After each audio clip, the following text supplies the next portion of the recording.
Et salut tout le monde! Aujourd'hui, petite vidéo très spéciale, je suis accompagné de Antoine à la caméra. Salut Antoine! Pour ceux et celles d'entre vous qui me suivent depuis un moment sur la chaîne, vous le savez, j'aime bien changer de moto. Oui, c'est vrai, j'ai déjà eu 3 motos différentes sur Roadsters TV. La première, c'était la S1000R que vous avez juste ici. Première vidéo de la chaîne et je vous invite vraiment à la regarder car elle était pas si mal. La deuxième moto que j'ai possédée était une superbe Aprilia Tuono Factory 2020 juste ici. Moto qui a fait beaucoup d'envieux, mais écoutez, j'ai beaucoup aimé cette machine. Et finalement, la dernière en date, la Superduc 1290 V3. Alors oui, la Superduc, la Tuono, la S1000R étaient des machines exceptionnelles. Magnifique. Magnifique. Mais j'ai un truc, j'aime changer de moto fréquemment et puis en plus je pense que vous, ça vous fait plaisir. Et vous savez quoi? Ma nouvelle moto, je l'ai déjà. Depuis quelques jours maintenant, je roule avec et c'est une machine que j'ai déjà eu l'occasion d'essayer sur cette chaîne. Normalement, vous devez savoir où j'en viens, mais ne vous inquiétez pas, on ne va pas faire durer le suspense plus longtemps.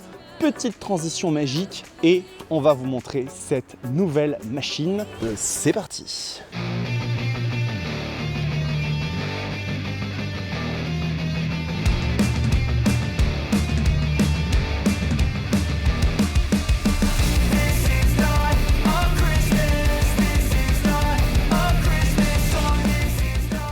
Ah, l'homme content. Donc voilà, vous deviez vous en douter si vous avez regardé un petit peu les vidéos sur la chaîne. Ma nouvelle moto, donc une Suzuki GSX 1300 Hayabusa de 2021. Et en fait, cette machine-là, c'est la moto que le spectateur nous avait prêtée à l'époque pour l'essai. Et en fait, je suis tombé littéralement amoureux d'elle et je la lui ai achetée il y a quelques jours en fait. Vous connaissez, si vous avez vu la vidéo de l'essai, et si ce n'est pas le cas, elle est juste là, je vous invite à aller la regarder. Vous connaissez mon histoire personnelle avec la Hayabusa, vous savez que c'est la moto pour laquelle j'ai passé le permis. J'en ai eu plusieurs, ça s'est pas toujours bien passé. Question de position, de confort. Et puis aussi des petites galères que j'ai eues sur des machines avec des propriétaires qui n'étaient pas toujours très soigneux. Mais là, celle-là, elle est toujours sous garantie et a priori, il n'y aura aucun problème. Donc, c'est une machine, je vous le rappelle rapidement, un moteur de 4 cylindres en ligne de 1340 cm3 qui fait 190 chevaux et plus de 15 mètres-kg de couple. C'est vraiment un avion, cette moto. Beaucoup de choses ont été corrigées par rapport aux générations 2 avec notamment du Brembo Stylema, beaucoup d'électronique. Le châssis reste le même, mais déjà exceptionnellement bon. Voilà, donc une machine que je voulais acheter depuis très longtemps. C'est très différent bien évidemment d'une Tuono ou d'une Superduc 1290. Il n'y a aucun souci là-dessus. La raison pour laquelle j'ai acheté cette moto, outre mon amour de la Hayabusa, c'est aussi que j'ai un grand projet dont je vais vous parler dans quelques temps. Ça va arriver très bientôt et cette machine s'y adapte particulièrement bien. Et maintenant, je ne vais pas vous faire patienter plus longtemps, on va aller faire un petit tour avec, vous la connaissez déjà, mais ça va me permettre de partager quelques sensations avec vous. On s'y retrouve tout de suite. Bon allez, on se retrouve pour un petit tour rapide sur cette petite merveille, ce vaisseau spatial littéralement, parce que cette Hayabusa, c'est vraiment une machine très particulière, très à part entière. À cause de sa légende bien évidemment, mais à cause aussi de son positionnement. C'est vraiment une moto très différente de ce qu'on voit aujourd'hui dans le paysage moto tout simplement. Et du coup maintenant ça fait plusieurs jours que je l'ai, ça va faire environ une petite semaine. Je commence à avoir un bon ressenti avec et un petit peu déjà des idées, des opinions qui sont un petit peu plus développées. Donc je vais essayer de les partager un petit peu avec vous. Et vraiment bon, il y a pas grand chose que j'aime pas sur cette moto. C'est une machine que j'adore. Alors bien évidemment le moteur, il faut s'habituer un petit peu parce que c'est pas le même comportement que la Superduc. Un bicylindre est beaucoup plus agressif dans les bas régimes, même si cette moto avec ses 15 mètres-kg de couple est bien évidemment capable d'arracher très fortement, mais c'est vraiment plutôt dans le haut du contour qu'elle va véritablement s'exprimer. Même si croyez-moi, j'ai quelques projets pour cette Hayabusa pour la modifier un petit peu, changer 2-3 choses au niveau de la démultiplication etc, qui vont la rendre bien plus péchue à bas régime, parce que personnellement moi venir titiller le TGV ça ne m'intéresse absolument pas. C'est pas mon intérêt avec cette moto, avec la répression routière, et de toute façon l'utilisation que j'en fais, c'est pas quelque chose qui me botte vraiment. Par contre, lui donner un petit peu plus de punch et qui sait, lui faire retrouver peut-être le comportement d'un baking un petit peu avec beaucoup de puissance en bas, ça m'intéresse pas mal. Et donc dans le domaine aussi des choses qui n'ont pas changé, et ce que je vous ai dit en fait dans l'essai de la moto, c'est que le châssis de cette machine il est toujours aussi impressionnant pour son poids. C'est bien évidemment pas une hyper sport et elle n'a pas la vocation à tailler des chronos sur circuit circuit. Mais diantre que 264 kg sur une machine pareille, être capable de ce genre de capacité dynamique, c'est quand même assez exceptionnel. Et Suzuki pour moi ont vraiment fait une pièce d'orfèvrerie avec cette moto, hein. Il n'y a pas d'autre terme pour la désigner. Certains dont je fais partie pourraient taxer Suzuki un petit peu d'immobilisme en gardant un 4 cylindres en ligne et en ne donnant pas à cette machine la possibilité d'être de nouveau la plus puissante moto sur Terre. Mais en fait, vous voyez bien que elle en a pas vraiment besoin en fait, hein, parce que cette bécane elle accélère toujours aussi fort, c'est toujours un monstre de puissance et de performance. Et en ça, mon opinion n'a absolument pas changé par rapport à l'essai que je vous ai fait il y a quelques semaines. Beau soleil aujourd'hui, les beaux jours qui reviennent, ça fait vraiment plaisir. Et vraiment, hein, la façon comme on arrive quand même à attaquer avec cette moto est assez incroyable. Et bien évidemment on a ce petit gimmick de l'indicateur d'angle qui est très marrant parce que c'est très ludique. Il faut garder quand même les yeux sur la route, mais quand vous prenez un angle un petit peu plus marqué, que vous savez que vous avez un peu penché, et vous êtes capable de regarder, ah j'ai pris 28 degrés, peut-être que la prochaine fois je pourrais prendre, si les conditions s'y prêtent bien évidemment, un petit degré de plus. Et ça vous donne un petit peu ce côté très ludique dans l'utilisation de la machine. Et bien évidemment, hein, ce 4 cylindres en ligne est toujours un monstre. C'est n'importe quoi.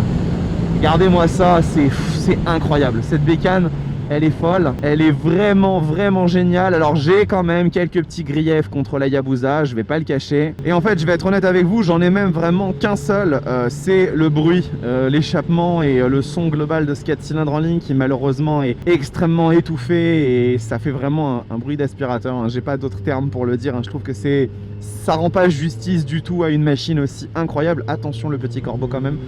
Ça rend pas du tout justice, même si bon, une fois que ça monte un peu dans les tours, on l'entend, hein, ça respire un peu mieux, mais c'est pas véritablement ce que j'attends d'une machine aussi légendaire, aussi incroyable que la Hayabusa. Les normes Euro 4, les normes Euro 5 sont passées par là et malheureusement ont véritablement castré la voix on va dire de cette machine. Mais ne vous inquiétez pas, car j'ai quand même quelques petits projets pour cet aspect des choses on va dire. Et croyez-moi que cette Hayabusa va très bientôt retrouver un timbre de voix tout à fait charmant avec d'autres petites choses qui vont être améliorées également. Après au demeurant, je dirais qu'il n'y a pas autre chose qui me gêne sur cette moto, hein. Elle est vraiment très réussie. Il y a peut-être 2-3 petits aspects que j'aimerais bien changer, comme les petits bocaux, les petites choses comme ça, mais qui sont d'origine, hein. Ça n'a rien de mal, ça n'a rien de grave, c'est juste que j'ai envie de lui donner un look encore un petit peu plus premium. Si, il y a quand même un truc qui me gêne sur cette moto, ça c'est pas véritablement lié à la moto en tant que telle parce que c'est pensé pour et donc du coup on peut pas vraiment la taxer de ça, mais moi ça me gêne dans le sens où c'est ma façon de conduire qui amène un peu à ces constatations. Je trouve que la fourche en fait Kayaba de la moto et son amortisseur arrière ont tendance à être un petit peu trop mou on va dire, et quand vous commencez vraiment à prendre un peu d'angle avec cette bécane, on sent que ça pompe et la machine en fait dandine un petit peu, vous la sentez monter et descendre et on se sent pas véritablement en confiance quand on commence à véritablement s'énerver un petit peu à bord de la Hayabusa. Et ça c'est pareil, j'ai des plans, alors c'est pas pour tout de suite hein, croyez-moi, mais je pense que cette machine va recevoir une greffe d'éléments de suspension bien plus nobles et bien plus premium d'un certain constructeur suédois. On en parlera dans quelques mois sur la chaîne. Mais croyez-moi que une fois qu'elle aura ça, à mon avis, elle va littéralement changer de visage et de comportement et j'ai vraiment hâte de partager ça avec vous. Après, en ce qui concerne la position de conduite sur la Hayabusa, j'en suis vraiment ravi et je suis sidéré de voir à quel point en fait ce petit changement qui a été fait sur la 3e génération a véritablement apporté un gain de confort supplémentaire.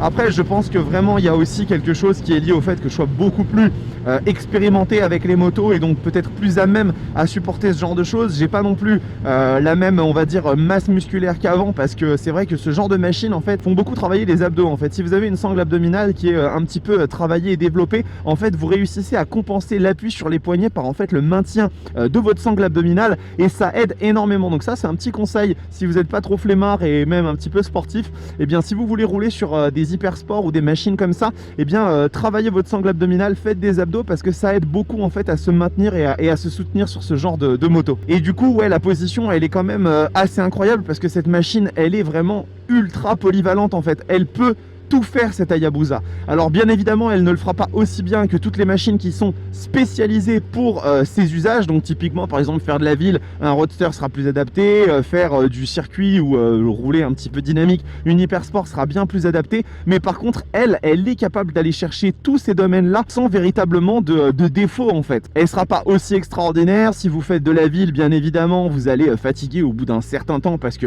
c'est forcément une position un peu sportive, mais ça se vit bien. Si vous faites de la route, ça va très très bien. C'est pas la même chose bien évidemment qu'un trail ou une grosse routière, mais ça se fait très très bien. Pareil au niveau du duo passager, bon vous allez emmener quelqu'un avec vous confortablement, hein. Le siège arrière c'est vraiment un fauteuil. Et puis si vous emmenez cette machine sur circuit, vous n'allez pas claquer les meilleurs temps de la piste de la journée, mais clairement vous allez être impressionné par la façon comme cette moto est capable d'amener son pilote à des choses qui sont assez étonnantes vraiment. Donc après moi je pense que je vais quand même faire une petite modif, hein. Je vais me procurer chez Elibars, qui sont des fournisseurs en fait de rehausseurs de guidon, un élément qu'ils ont créé pour cette Hayabusa 2021-2022 qui va permettre de rehausser un tout petit peu encore les demi-guidons, et je pense que là la position sera véritablement parfaite et tolérable dans toutes les situations sans trop sacrifier à son côté sportif. C'est vrai qu'effectivement moi cette moto je m'en sers plus comme d'un outil quotidien et je me fais plaisir avec, bien entendu, hein, vous méprenez pas, mais c'est aussi une moto du quotidien, donc je vais essayer de la rehausser un tout petit peu.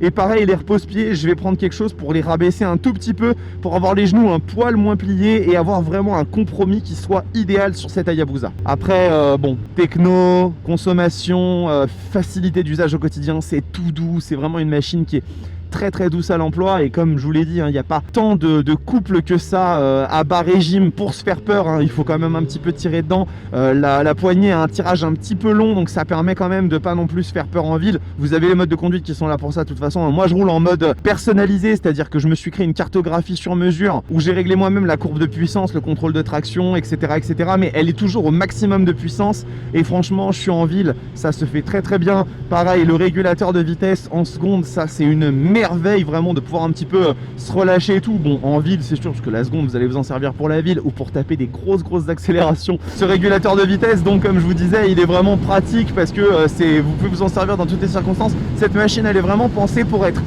la routière rapide ultime, polyvalente au quotidien, et avec plein d'aspects pratiques qui sont vraiment super cool et qui vous permettent de vous en servir dans toutes les situations. Et après il y a ça en fait, hein, tout simplement, il y a ce moteur qu'il faut jamais sortir de l'équation, parce que ce moteur et ce châssis sont vraiment uniques sur cette moto et en font vraiment une proposition à part entière, hein. Moi je vous le dis, aujourd'hui il n'y a rien qui soit équivalent à l'Hayabusa sur le marché en fait. La ZZR 1400 n'est plus vendue en France, elle est encore aux États-Unis, mais c'est une machine qui n'est pas du tout aussi technologique que l'Hayabusa. Il y a la H2SX, mais cette bécane elle coûte plus de 25-26 000 euros, donc on n'est pas du tout sur le même créneau, et c'est une machine qui est turbo compressée, enfin compressée, et donc c'est un 1000 cm3 qui ne va pas du tout avoir le même comportement qu'un gros 4 en ligne atmosphérique de 1300 cm3 comme l'Hayabusa. Et après vous allez trouver des hypersports qui peuvent sortir plus de puissance, mais qui n'auront pas du tout le même couple et qui n'auront pas le même confort d'usage quotidien qu'une Hayab. Et du coup finalement cette machine elle propose un compromis qui est ahurissant, tout en mettant entre vos mains l'une des bécanes les plus puissantes de la planète, parce que 190 chevaux ça reste quand même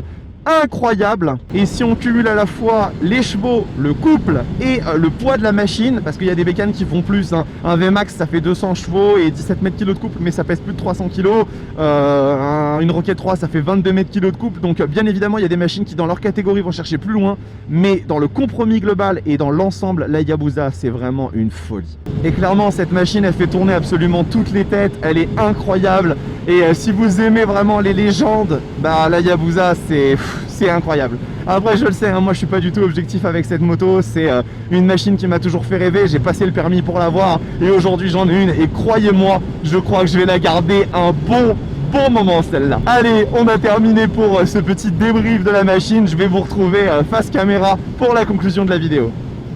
Bon et bien voilà, écoutez, cette vidéo est terminée, j'espère qu'elle vous a plu. Cette nouvelle machine est vraiment exceptionnelle, mais comme je vous l'ai dit, je ne suis pas du tout objectif concernant la Hayabusa, hein. C'est une moto qui m'a vraiment fait rêver pendant des années. En tout cas, comme je vous l'ai dit dans la partie dynamique, cette machine va recevoir son lot de modifications. Elle va énormément accompagner l'évolution de la chaîne. Et oui, je sais que j'ai dit la même chose pour la Super Duke, mais là c'est particulier et il y a notamment un grand projet pour cette Hayabusa qui arrive très bientôt. Je vous fais un petit peu mariner et travailler le suspense, mais croyez-moi, ça en vaut la peine. Donc si le contenu vous plaît, vous connaissez la chanson, abonnez-vous à la chaîne et laissez un like sur la vidéo. Et surtout, petit commentaire pour me dire si vous préférez la Hayabusa ou mon ancienne Super Duke. D'ici là, portez-vous très bien et on vous retrouve très bientôt sur Roadsters TV.